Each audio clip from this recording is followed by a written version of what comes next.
bizə sadəcə istiqamət verir. Orada verilən sualda başqa hansı tarixi abidə tanıyırsınız? Sırf Maiden Tower'dan kənar bir mövzu olmalı.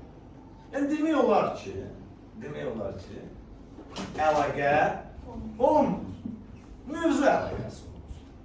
Yəni bu da sizə o dərəcədə kömək eləmir ki, siz o öz fikrinizi yazasınız.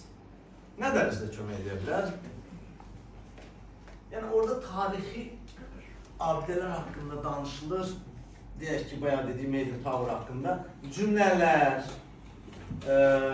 və oradakı gedişat, introduction, body, conclusion ki var. Yəni orada nədən danışılır? Birinci deyilir ki, ən qədim abidələrdən biri Maiden Tower'dır. Sən də öz belində yazırsan ki, ən qədim abidələrdən biri tutaq ki, Şirvanşahlar Sarayı. Ya digər bir xarici bir abidə haqqında danışa bilərsən.